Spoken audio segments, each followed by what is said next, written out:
I think she wishes she would have kept it on. It just felt easier to keep it off. It did. It did. All right. Well, we'll go ahead and get started. My goodness, just right on. I was talking too loud. We'll go ahead and get started tonight. I'm excited to have you guys in here with me. If you don't have a handout, Julian has them, so we can get you a handout if you want to fill in the blank. We're going to be studying the book of 1 Samuel. Let me give you my reasoning behind doing that. We're doing Genesis on Sunday morning, and I wanted to find a way to touch on as much of the history of the Old Testament as I could without maybe like trying to do too much in one sitting. Chad, did you need a pen? Because I have one. I saw you were shaking. I got it if you need it. I don't want to break up the set. Okay, it's the set.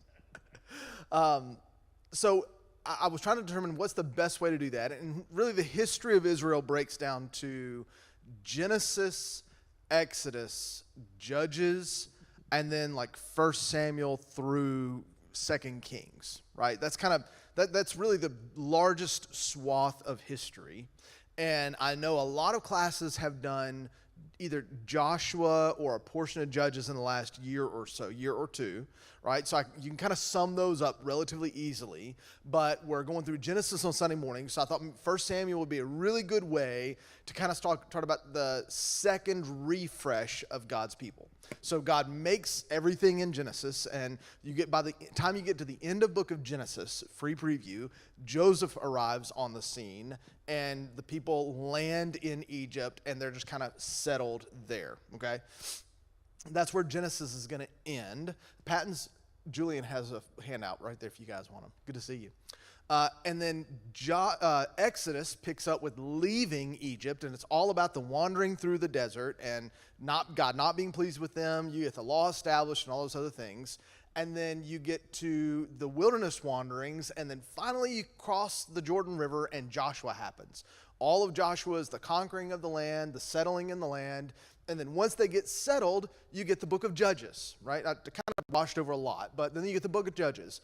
And Judges is this in-between period where the people really, really want a king, but God says, I'm your king. And so he sends these judges who are meant to draw people back to the king when they wander spiritually and even wander sometimes physically, okay?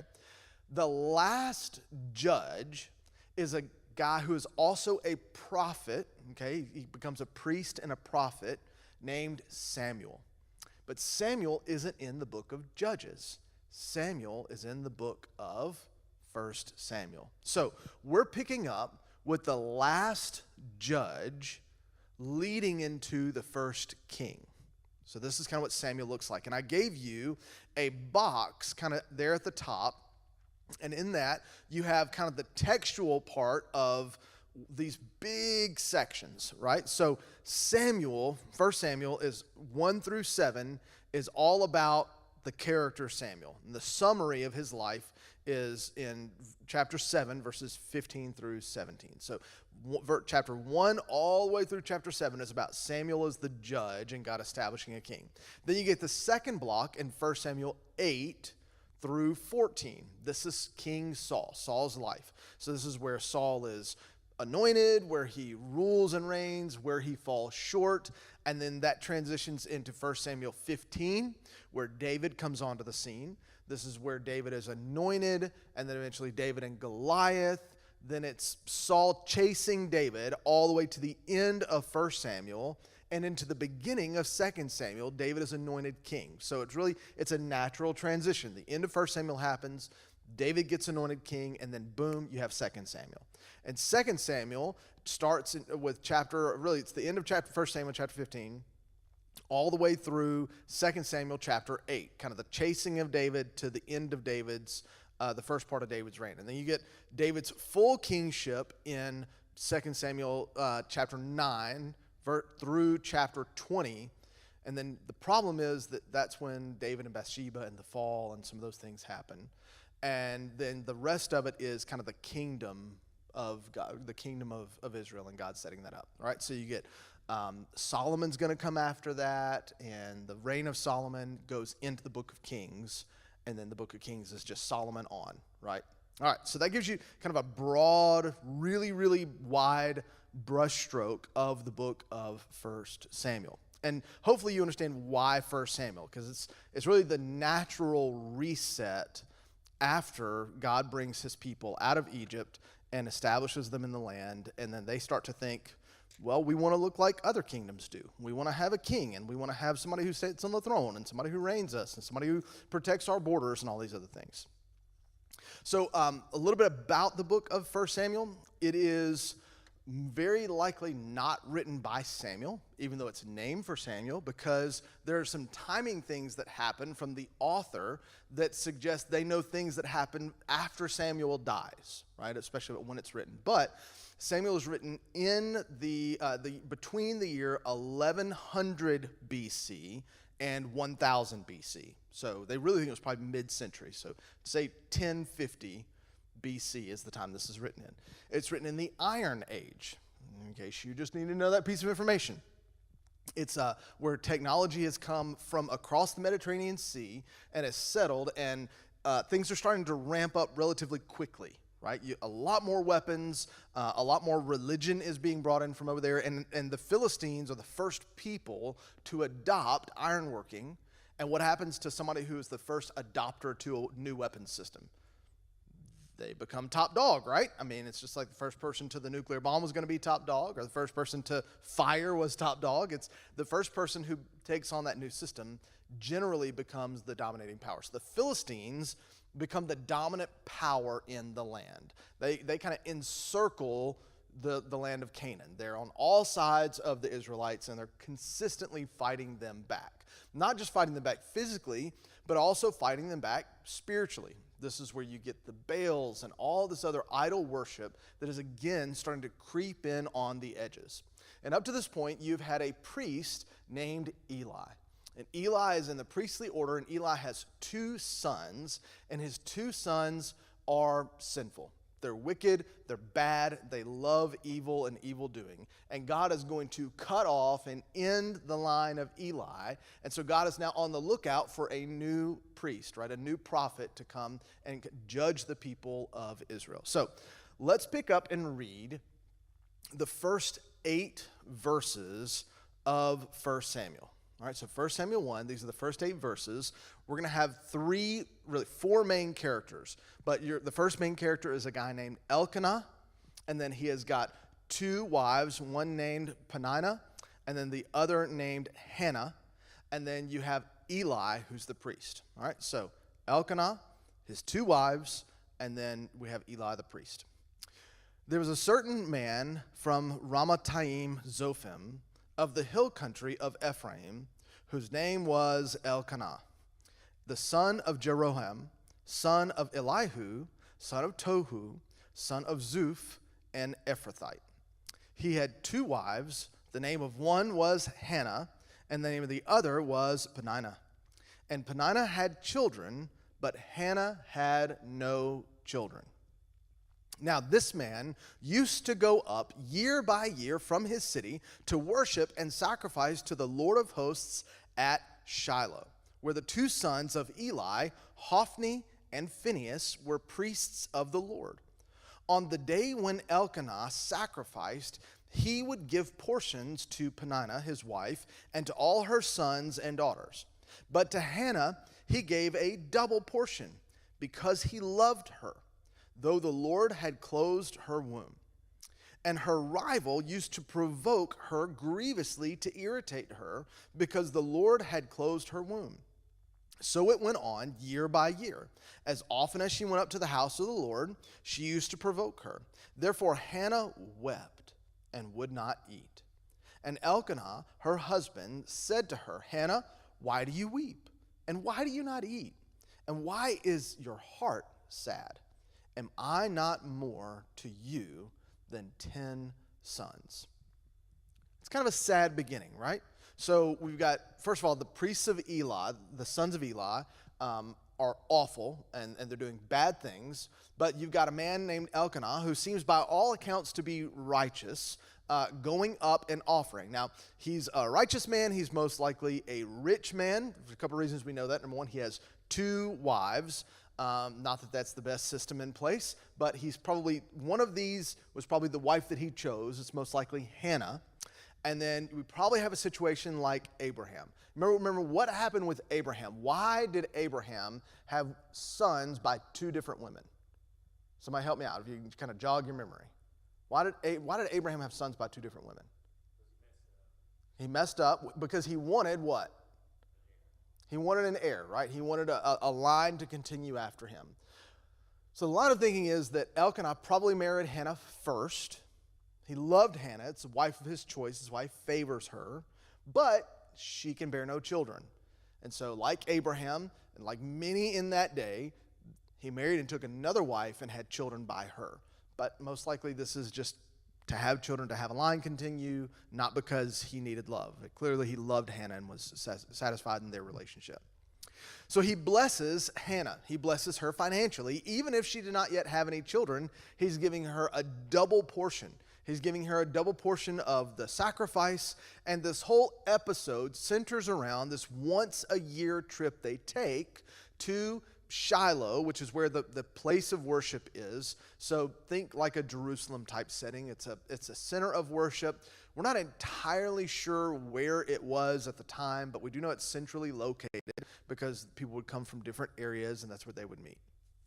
So Hannah was blessed. She was blessed by Elkanah because she was favored. And this is a man who had a strong family history. We kind of get the whole family layout. So he was proud of his lineage, a lot like Joseph was proud of his. You know, we get this line of Joseph that's given in the New Testament. And there's some similarities that we'll see. And I mentioned Joseph specifically because next week we'll talk about a prayer of Hannah that is actually the same as the prayer that Mary prays after Jesus is born. The Magnificat that Mary prays is actually almost word for word the same as what Hannah prays.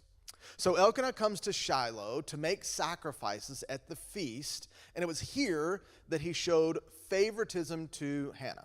All right, so I want to make sure I go back and hit all the blanks because I've not done that well yet up to this point. So first thing, 1 Samuel chapter 1, verses 1 through 8, God hears requests but answers in his timing. God hears requests but answers in his timing. Hannah desired a child for a long time, right? Elkanah's accolades are read by the narrator. He gives this family line. There's clearly it's important, and she wants it. Elkanah was a rich man, and Hannah was blessed financially, even if she didn't yet know she had children. Secondly, Elkanah came to Shiloh to make sacrifices at the feast, and it was here that he showed favoritism to Hannah. This is when his favoritism was on display the most. Therefore, who did it make the angriest? Peninnah, right? I mean, the chance where he's showing the most favoritism is sure to make her the angriest. So what happens then, once they're there, she's sad, she's broken, she's weeping, she's not eating, and she's there at this big feast and celebration where everybody is happy except her. Do you think it drew some attention? It ends up drawing attention. It draws the attention of Eli, the priest. Look at verse 9. After they had eaten and drunk in Shiloh. Now, who did not eat? Hannah, right? She didn't eat, she didn't drink. Hannah rose. Now, Eli the priest was sitting on the seat beside the doorpost of the temple and of the Lord. She was deeply distressed and prayed to the Lord and wept bitterly. And she vowed a vow and said, O Lord of hosts, if you will indeed look on the affliction of your servant and remember me and not forget your servant, but will give to your servant a son, then I will give him to the Lord all the days of his life, and no razor shall touch his head. As she continued praying before the Lord, Eli observed her mouth. Hannah was speaking in her heart, only her lips moved, and her voice was not heard. Therefore, Eli took her to be a drunken woman. And Eli said to her, How long will you go on being drunk? Put your wine away from you. But Hannah answered, No, my Lord. I am a woman troubled in spirit. I have not drunk neither wine nor strong drink, but I have been pouring out my soul before the Lord. Do not regard your servant as a worthless woman, For all along I have been speaking out of my great anxiety and vexation. Then Eli answered, go in peace, and the God of Israel grant your petition that you have made to him. And she said, let your servant find favor in your eyes. Then the woman went her way and ate, and her face was no longer sad. They rose early in the morning and worshiped before the Lord. Then they went back to their house at Ramah, and Elkanah knew Hannah his wife, and the Lord remembered her. And in due time, Hannah conceived and bore a son, and she called his name Samuel, for she said, I have asked for him from the Lord. All right, second main point that we're going to see. First was God hears requests, but answers in his timing. Hannah has prayed for what, a month for this to happen? No, it says year after year she was begrudged by Peninnah. God honors requests where he gets the glory. So the first thing is God answers these requests in his timing. The second is that God answers these requests when he's the one to receive the glory. Look at verses 9 through 11. Hannah prays with Eli watching that the Lord will give her a son. And if the Lord gives her a son, she will give him back to the Lord. So she's praying. She's grieving again. It says twice that she has wept bitterly. This is a buildup over years and years and years. And God is just continually allowing her to pray this prayer. And yet now he finally fulfills it. She is so out of sorts that Eli thinks she's drunk. Just as an aside, sometimes we get that, well, the wine of the Old Testament, it was watered down and, it didn't really do anything. And it was basically grape juice. No, that's not true. I mean, it was real stuff. Like Jesus turned water into something that would get someone drunk if they had enough of it. It's just worth noting. It's there in the text. So wine nor strong drink. She's saying, I've had none of it because both of it will get you tipsy, and I've had none of it. No, this is because I am so grieved that I am out of sorts and in an unrecognizable, non-normal way. So in verses 12 through 14, Eli thinks she's drunk. And verses 15 through 16, Hannah explains that she's not drinking, only grieving and praying. I wonder if our prayers are so grievous that people think something's wrong with us. That's like the ugly cry, right? You ever seen somebody ugly cry? It's not pretty. It's not like in the movie where they are so touched a single tear runs down the side. No, like there's snot involved. There's noise, weird noises happen and involved sometimes, right? This is not an easy thing. And this woman is grieved, and she is out of sorts, and she's bitterly weeping. And so Eli, who is having to, by the way, watch his sons. Just when I try to read the history of these, I try to really soak in what's happening in a moment, because we're not just getting the bare minimum of details. I have this in bullet points, but the story's not told in bullet points. You've got to imagine that Eli knows what his sons are doing. He knows they're wicked. He knows they're evil. And he has just watched them trounce all over a holy and righteous God. And all these people are eating, and many of them probably are getting drunk, and he is standing there, what, joining in? No. Why do you think he goes to her? Why do you think he goes and says something to her? What do you have to be what's your job at that point in time? Think outside of the box, because this is not in the text, but what's he probably doing? Yeah, he's damage control. He is watching his two sons, illegitimate priests, run this thing. It's probably not being done the right way, right, if we're going to be honest. And he is watching these people drink and eat and revel and be merry, and he's grieved. And so when he sees this woman, he just assumes she's like everybody else. I kind of had a problem, like, as I was reading this the very first time, this years ago, I can remember thinking, like, why did he jump on her case so quick? Why not go to her and say, what's wrong, my child? Right, if I see somebody down here at the altar and their lips are moving and I don't hear anything, I'm not going to go and say, quit being drunk. It just is not going to be the first thing that comes to my mind. I think, oh, God's dealing with them for something.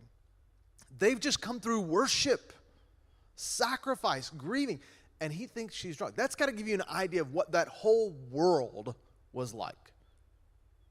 Debauchery, wickedness, drunkenness, revelry. And here she is in the midst of all of that, and Eli is looking, and he's probably discouraged, And it gets this response from her to say, oh, no, my Lord. I'm not drunk at all. I've had nothing. I am just grieved. Those kinds of things I find interesting when reading the text. They stand out to me. And I think it stood out to Eli as well. So he thinks she's drunk. Hannah explains that she's not been drinking, only grieving and praying.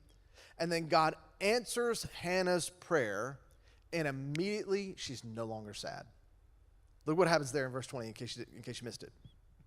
Verse 19. They rose early, the end of verse 18. And she said, let your servant find favor in your eyes. And the woman went her way and ate, and her face was no longer sad. What's that tell you about what Hannah believed? What's that tell you? What does that tell you guys about what Hannah believed? Yeah. She believed. She believed what? Like tentatively? No, she believed immediately. Immediately. Why did she have confidence to believe? What element of her prayer was different from all these other people? Who's getting the glory for her prayer? Think about the elements of her prayer, right? What type of prayer is she praying? She's praying a prayer that's not going to benefit her. She's having to do the thing that Abraham thought he was going to have to do that he didn't have to do. What did Abraham think he was going to have to do with Isaac when God told him to go up to the altar and offer Isaac? He thought he was going to lose his son, right?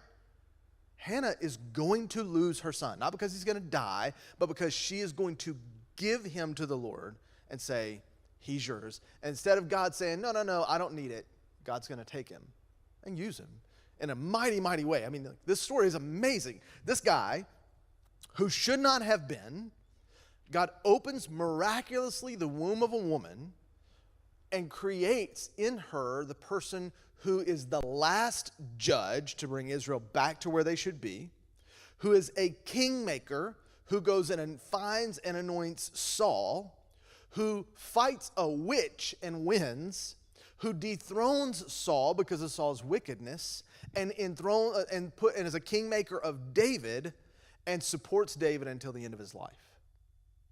I mean, this guy was amazing. We're going to say, like, he kills people. This is a priest that kills people, so probably a pretty bad dude, right? He kills the king of the Philistines. He's a pretty bad dude. And his life only begins because someone says, God, I just want you to be glorified through me. And that's the prayer of her life. Lord, I won't let a razor touch his head. Why does she say that? It's a weird turn of phrase, right? If this study that we're going to do, my desire is that this study will kind of give you pieces of the text that don't make sense. We'll try to answer them. So she gives this big promise, and then she says there at the end of verse 11, we'll just read verse. And she vowed with a vow and said, O Lord of hosts, if you will indeed look on the affliction of your servant and remember me and not forget your servant, but I will give to your servant a son. Then I will give him to the Lord all the days of his life, and no razor shall touch his head. What do you think she's referencing? Okay, Nazirite vow. What's the Nazirite vow?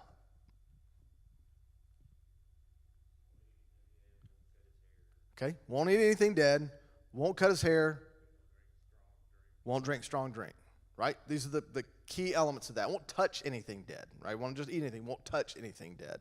That's why. And who was the person who took the Nazirite vow before this, who did a real bang-up job of it and ends up like committing suicide and pushing a building down on himself? Samson, okay? So the only time, you do realize there's 2 times in Scripture somebody takes the Nazirite vow. 2 times. The Nazirite vow, God gives it to them and says it is a good and holy thing, and in all the Bible, 2 people do it.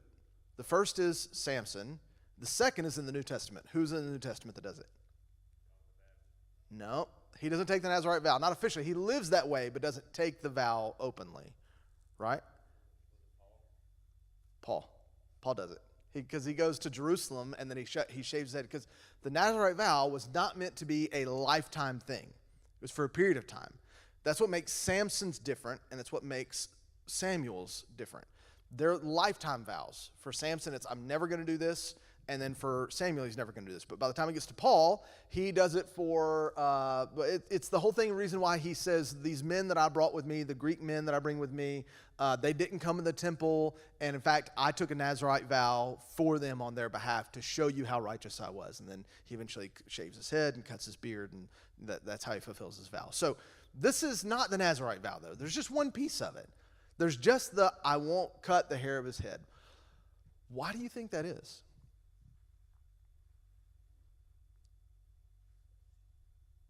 I think it's a good question. We don't really get a specific answer, but we do know that the fact that she doesn't give the full Nazirite vow says a couple of things. Number one, who was she to make a Nazirite vow?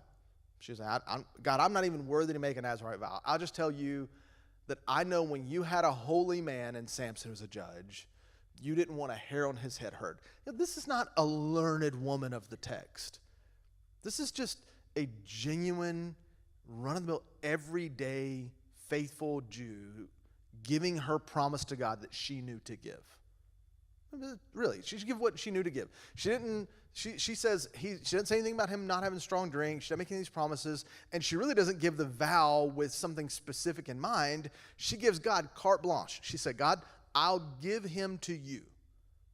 All right, now let's reflect that back on the question that we kind of asked initially is, what kind of requests does God grant? God grants requests that are a blank check for his glory. Say, God, you do whatever you'll do in this. I just want you to show me your desire. That's the prayer. God, show me your desire. I'm going to ask for this thing because I believe it's what you would want. And when we align ourselves with God's desires, our prayers are far more likely to be answered. It changed. This is, for me, a challenge to my prayer life to say, when this woman was weeping and angry and sad and all the other things for years, when she came to the end of herself, the prayer that God answered was not, let me get vengeance on Peninnah for her attitude. God, I'll depose these two wicked priests that you have, and I'll let my son be the priest that he should be. It was, God, I'll give you my son. And this kind of leads us to the third thing. It's that God honors and accepts right sacrifices. God honors and accepts right sacrifices. Go to 21. The man Elkanah, okay, so remember this is Hannah's husband, right? Elkanah, back home.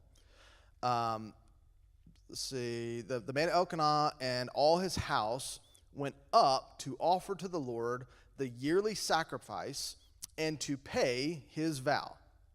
But Hannah did not go up, for she said to her husband, as soon as the child is weaned, which by the way is usually 3 or 4 years old, I will bring him so that he may appear in the presence of the Lord and dwell there forever.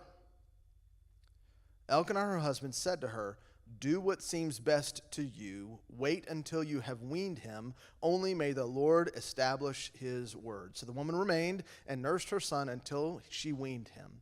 All right, we're going to pause there for a minute. So in their custom, in order for a woman to make a vow, she cleared it with her husband first, which is why she tells Elkanah about the vow she's made. He could have very easily said no. It was well within his rights to say no. As kind of the head of their household, he could have said, no, that's an illegitimate vow you've made to the Lord, and she would have been released of that. But he was on the same page with her. They both understood that this child belonged to the Lord. Verse 24, and when she had weaned him, she took him up with her along with a 3-year-old bull, an ephah of flour, and a skin of wine, and she brought him to the house of the Lord at Shiloh, and the child was young. Now, we think the 3-year-old bull probably is a symbol of his age as well, right? So that's why we get this number that's in there. It lets us know he's probably 3 years old. It's probably a bull that was born in the same year, that they take at the same time in order to kind of make a like sacrifice. Then they slaughtered the bull, and they brought the child to Eli. Remember, Eli's the priest. And she said, "Oh, my Lord, as you live, my Lord, I am the woman who was standing here in your presence praying to the Lord. For this child I prayed, and the Lord has granted me my petition that I made to him. Therefore, I have lent him to the Lord. As long as he lives, he is lent to the Lord. And he worshiped the Lord there. All right. So, God honors and accepts right sacrifices. What's a right sacrifice? We kind of already talked about that. It's a sacrifice that points all glory to God. And there's some language in here about how she views God, right? There's a terminology about like the Lord of hosts that she uses. And then on the other side, the word that Eli uses to talk about God. But really the most important thing here is that she is recognizing, even before there is a temple and a temple system established and in place, that God is to be given the very best that she has. Those are the things that God honors. God honors gifts given with the right heart attitude. So when we say, God, I'll give you, this if you'll give me that, that's not the right heart attitude. Right? That's not a sacrificial gift. That's a bartering system. The only gift God wants is full obedience. Later, we're going to get to David. And God's going to have a conversation with David about, David, I don't want your sacrifices. I want your obedience. How long has it been since Hannah first met Eli at this point in the story? Takes how long to bake a baby? Naomi, you just baked a baby. How long did it take? 9 months. 9 very short months that don't feel long at all. 9 months. So you get 1 calendar year there, right? And how old is baby Eli baby Samuel by the time he gets there? 3 or 4, right? But we think probably 3 because of the 3-year-old bull. So it's been 4 years since she's even been there, because she said she's not going back to make sacrifices until she's got him ready to give back to the Lord. So it's been 4 years at least since she was initially there with the baby, and goes back to Eli and says, Eli, I don't know if you remember, but you granted, and God did this. And what's Eli's response? Does Eli puff up and say, well, of course I was right in proclaiming this? Now, the very last line, and he worshiped the Lord there. This is where the house of the Lord is established. It's where God is beginning to make his presence known among the people. God is established there in that land. Really, in just a few chapters, you're going to have some really bad things happen. Phinehas is going to help lose maybe the most important artifact that they have up to that point, the Ark of the Covenant, the Ark that Moses, 10 Commandments were put into, and the staff that Aaron had that was sprouted was put into, and some of the priestly garments, and some of that stuff. That's going to get taken in 1 Samuel chapter 4 because they lose it. There's a new precedent that's going to be set, that God is not going to be represented just by an Ark of the Covenant or something else. God is establishing himself among his people. And the type of heart that he's going to honor is a heart that wants to glorify him. So, we end with Samuel being given to the Lord and this faithful woman's prayer being prayed, the prayer of God, I give what you give to me to you, and I fully entrust you with it. And that's our prayer. God, what you'll give me, I'll give you, and I'll entrust you with that gift to do with it as you please. All right? Now, tonight, I wanted to do a little bit short because here at the end, I want to ask you some questions. I want to know why you decided to want to study 1 Samuel and what you want to get out of it. And then I want to pray for these things that God grants that, not for our glory, but for his.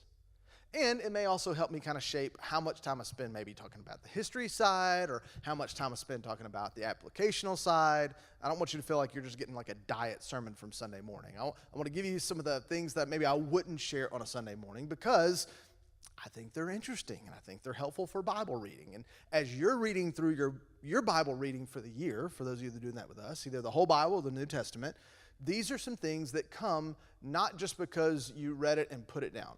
So when I'm doing my Bible study in the morning, I'll read it, and maybe if there's something I didn't understand, I'll search it, and I'll try to find out some information on it.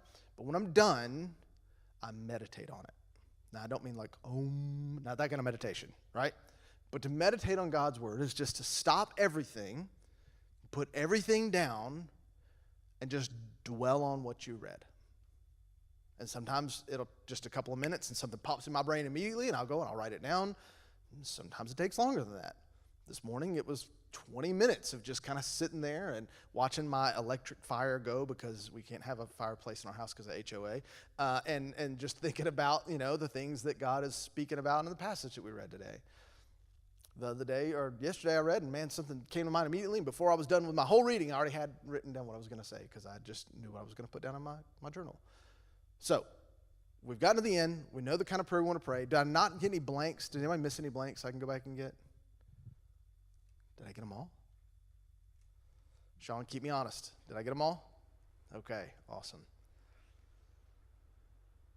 All right. So what questions about 1 Samuel 1 do you have? Maybe I can answer them, maybe I can't, but there's a lot in here that's kind of cultural and things like that I want to be able to answer.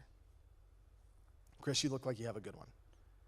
The Old Testament's always seemed a little more foreign for us to do Christians. So it's good to have a fuller understanding of where we're coming from. Okay, so it's good because gives you a fuller understanding of where we're coming from. It's good. Omar? Would that have been culturally acceptable for you to give a 3-year-old child? It wasn't done yet. It had never been, really, it's not been done in God's priesthood. Now, I'm sure you've got the Baals and the Canaanite worshipers and those folks. They're sacrificing children, right? They're bad. They're really bad. So that would have been normal for a child to be sacrificed, unfortunately. But this isn't that. It's just a different kind of sacrifice, right? It's a good question, though.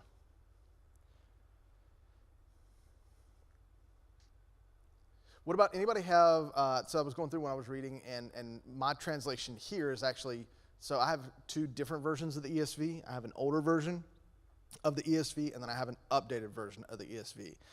In verse 16, somebody read someone that doesn't say worthless woman. Does somebody else have something else in there that doesn't say worthless woman? Wicked, useless. Is there any other?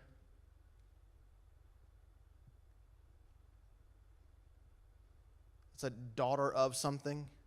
Anybody got something like that in there? If I can find it. Maybe it's NIV that has it. Wicked. Yeah, daughter of Belial. There you go. That's what I was looking for. Daughter of Belial. Right? Kind of an odd term. This is a great chance to ask questions about like weird things like that may not make sense. So I think Belial is probably like if you were to think of a queen of hell, that's Belial. It's this character at that time who represents the wicked, evil things from the female perspective. So to say daughter of Belial would be a wicked woman or a worthless woman. So she's saying, don't look at me as one of these people who's causing problems. Probably like looking at some other folks around and saying, I'm not one of them. I'm different. Daughter of Belial. Yeah, there. Thank you, Tim, for having that. I forgot to write down the name on there when I was looking at it earlier. What other questions about the text? Not specifically about this one. Bible reading is amazing. The things you forget Yes. from past studies. Yes. Just like you do, when I'm going through there, I make a note of these things. I what? I forgot that was in there. Yes. It's amazing how much you rediscover when you do that. Yeah. Yeah, he's saying it's amazing how much we forget of these things as we go along. Yeah. Absolutely. All right, Chad, you look like y'all are mulling one over. Audrey, is this yours? Did you find? Okay. You want to ask it? You want Dad to ask it? Eli's wife wasn't mentioned, and I was about to tell her that it's part of the reason that it's sort of miraculous that Hannah's plot is even in Scripture is because generally women folk were not, their histories and their stories and their plots were not canonized in other historicities. Mm-hmm. That's why this is such a big deal. Hannah was even mentioned and how Samuel came about. She's given such a large berth in canon in the first place. Mm-hmm. Is God's mercy and God's, I can use even a woman for my glory. Mm-hmm. So that was going to be the answer on the truck right now. Is my off base there? No, you're good. Absolutely right. Yeah, it's also why it's so amazing that like the first witnesses to Jesus' resurrection were women. Unreliable witness. Yeah, so like if you were writing this story, you don't put women there if you want there to be any veracity of the story. Right. Yeah. Or with Jesus' resurrection, you say, you don't talk about that the women were even there. You pick up where Peter ran to the tomb and didn't find him there. So that it's just, it goes through some of the historical reliability of that as well. You guys want a little historical reliability on 1 Samuel? Because I read a little bit about that today, and we have time, and I can tell you about it if you care anything at all. Okay. So we have argued for the historical presence of a man named David, who was the first king of Israel, forever and a day, right? And in more recently in the early 1900s, I think it's 1914, I may be wrong on that, but I think it's 1914 if I pull a number back out of the commentary I was reading. They found a 9th century text that mentions the Bet David, so it's House of David in Hebrew. So we're going to say, well, we had none, and they what they do is they try to demean the value of the Masoretic text. Okay, so the Masoretic text is the Hebrew version of the Old Testament that was copied by hand and handed down from generation to generation to generation. It's their job to copy the text. And there were some questions about how historically accurate the Masoretic text was. In fact, it got really discredited from an academic perspective. Then we find the Dead Sea Scrolls in 1940s, and inside those Dead Sea Scrolls, which were found in a cave, were things from early church history from a town called Qumran. Okay, and Qumran was a sect of Gnostic believers. They would call themselves Christians, but they were very, very academically minded, and they preserved these texts. And the Masoretic texts we have today, of especially the books like Isaiah and even 1 Samuel, match those texts from Qumran. They were the same, like letter for letter the same, which is amazing. So you go from there really was no such person as David. In 1914, well, there probably was such a person as David because we found this 9th century document that says there was such a person as David. To then, 30 years later, okay, maybe the Old Testament has a whole lot more historical truth to it. So that means for only 80 years have we looked at the Old Testament as a reliable historical document. I say that to say there's a lot to be done for Christians in the Old Testament. We don't know a lot of it. Like we don't commit it to memory as much. We were more confident about the New Testament, and the great irony is there's more questions about the veracity of the New Testament now than there is of the Old Testament. The Old Testament was just generally accepted as true. And you probably see articles all the time of they're finding some new dig or some new archaeological find that's proving another piece of the Old Testament to be true. 1 Samuel was one of these books. Chad, do you have an example? I was going to say, we're studying Daniel as a middle school class, and I was looking at that in the 1990s, there was a lot of ambiguity about when it says that Nebuchadnezzar took the items from the temple. Mm-hmm. When he conquered Jerusalem and said for a long time, it was like, well, that wasn't really something that was done. That's only in the Bible account. That's not an extra biblical practice. And then in the 90s, they found like intact Babylonian cuneiforms that basically documented, no, that's totally what we did. And Mm-hmm. we did it to Jerusalem, and we did it 3 times. It's like, Yep. so we went from having just the Bible account to now you've got these giant stone and steel or metal engraved tablets of saying, oh yeah, no, we totally did what the Bible said. Yep. Yeah. So it's about how the Babylonians kind of wrote down and chronicled their plundering of Jerusalem to take from the temple. Which brings up an interesting point. Okay, so who builds the temple? What king was it? King Solomon. Tracking the way the babies work. Does Solomon have to come before or after Samuel? He's got to come after, right? So Solomon builds the temple, but look at verse 9. After they had eaten and drunk in Shiloh, Hannah rose. Now Eli the priest was sitting on the seat beside the doorpost of the what? Temple of the Lord. This is the first use of that term in the Bible. So are we wrong about the temple?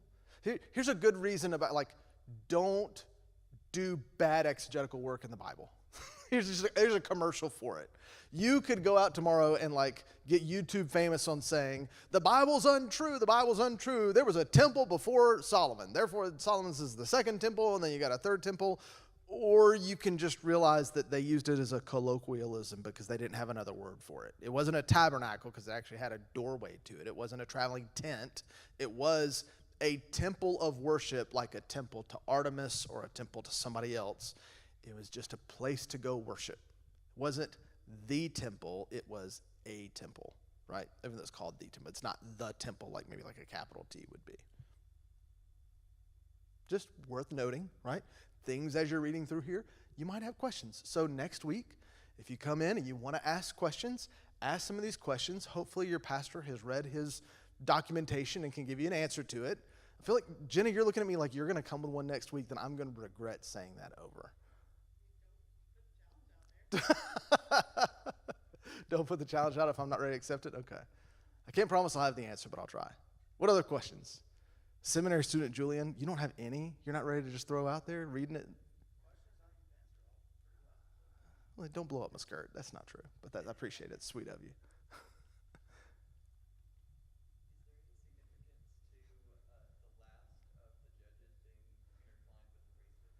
Yeah, so he said, is there any significance to the last of the judges being intertwined with the priesthood? I'd say yes, he has to be, right? In order to speak for God to anoint the king, he would have to be.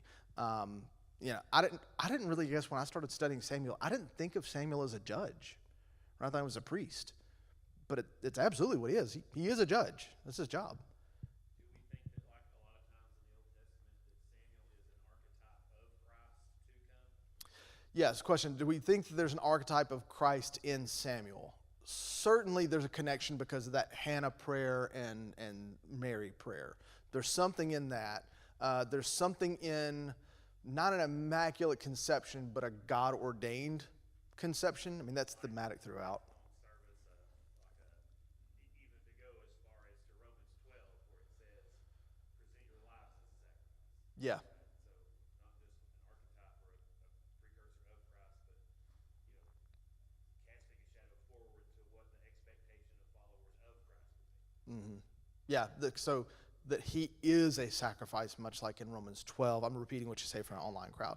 So that he is a visual picture of a sacrifice, like Romans 12 is eventually going to say, to be a living sacrifice, holy and pleasing to God. Absolutely, yeah. I would say that's it's probably the first archetype we have of that. I mean, Samson technically is, but he was a really bad version of it. Right? He messes up in every way. That Nazirite vow, he breaks all three in like a chapter. He finds the dead lion, right? And then he finds the honeycomb in it. So not only does he get close to it, but he touches it, and then he eats from it. And then on top of that, he drinks and gets drunk on multiple occasions.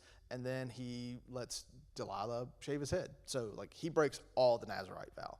Whereas Samuel, who doesn't even take the whole vow, it seems like keeps it, except for when he stabs Agag. And, I guess he's probably touching a dead body then. But it wasn't dead at the time, right? Dies later. He helped it get along that way. Yeah, sweet. Okay, I am going to make a PG-13 recommendation. Maybe like if there's let your conscience be your guide, okay? There is an Amazon show called House of David. It is made by John and Andy Irwin. So John and Andy did Woodlawn and I Can Only Imagine. You saw I Can Only Imagine? Say that's John and Andy. They're good Alabama boys, Jay. John and Andy Irwin, yeah. They're from Montevallo, Alabama. Good people over there. That's where I went to school. Anyways, John made House of David. So it is a believer that I would vouch for, but there's some blood and some guts. So just go ahead and I don't know if like little ones are going to watch that. We've let one of our children watch portions of it, but I would say it is a show for entertainment. But if you're wanting to kind of jog some of your creative juices to be interested in some of this, it might be very worth your time to take some time watching it. 8 or 9 episodes long, about an hour per episode. Just out of curiosity, has anybody watched it? Okay, Naomi, you watched it? Can I get another recommendation for it was good? Oh yeah, really good. Yeah, so I would recommend that. Maybe kind of get you excited about it. It doesn't have Hannah and Samuel in it, but it does have like the very next portions of this and Saul and David and whatnot. So, Jenna, did you guys watch it too? No? Okay. Did you have a question? I thought I saw a hand. Man, I was disappointed. That's okay. Other questions? All right, so before we go, what do you all hope to get out of a study of an Old Testament book of the Bible that you probably have never done an in-depth study of before? Has anybody ever been like, hey, I did a whole study on 1 Samuel and like I got it all. I don't need any of this. Anybody done a study of 1 Samuel at all? Okay, this will be fun then. Okay, so talk through it maybe. Yeah, this will be fun then. All right, good. So believe everything I say. Julie, would you say yes, you studied it before? Okay. All right. Well, I hope it'll be good. Okay, what do you want to get out of it? Did I answer my personal question? What do you guys want to get out of it?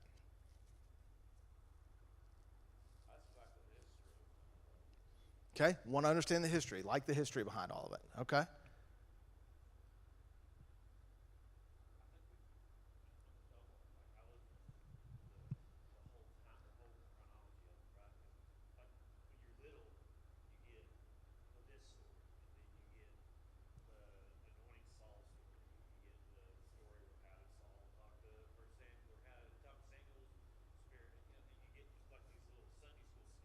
Mm-hmm.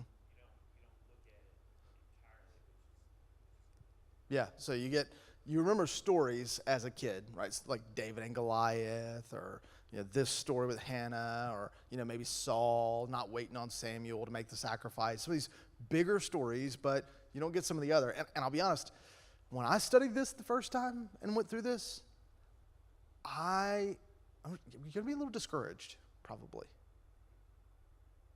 I'm giving you a heads up now. I went to study this expecting I'm going to be excited to learn about David and all the awesome stuff he did and how he became king and all. And it made me want Jesus normal crowd on a Wednesday night. Ethan, what's your reasoning for coming and want to study 1 Samuel? Yeah, okay. Love it. Want to learn the history of it. Caleb, any different or still the history answer as well? The history answer as well? It looks like I know what I need to lean into. Anybody else have a different answer from the history? Okay, cultural nuances when they're there. That's good, Tim. I can do that. Miss Shannon, anything different than those? Okay, so highlight the through line of the gospel and the need for Jesus. So history, cultural nuances, and the through line of the need for Christ in that.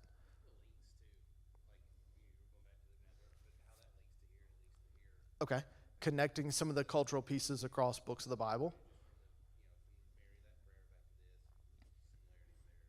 Yeah.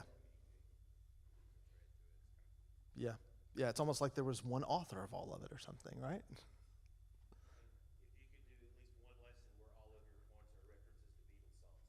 One lesson where all the references are at least somewhat attached to Beatles songs. I'll see what I can do. If I could do at least something off the Sgt. Pepper's album, I'd be happy. Sgt. Pepper's, sure. I'm just weird enough. You never know when there's a yellow submarine in there.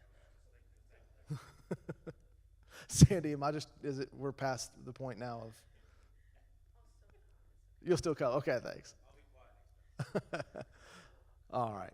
Well, let's have a word of prayer tonight, okay? And ask God to give us these things if he would be willing for his glory, right? And for his purposes. God, we do ask that you allow our minds and our hearts to absorb through the historical perspective of your Bible, your word given to us, the thread and the common thread of the good news of Jesus that comes later, because even people who had a heart just like yours, like David, right? A man after your heart, still fall short. God, use that thread through the gospel. Use those historical facts to allow things to come alive, like the cultural pieces of this that maybe don't make sense to us. Enlighten us through your Spirit, which is the only way that we can see this, to see your hand at work, so that it brings to us a deeper love for you and for your glory. So in your name we ask this. Amen. You are dismissed.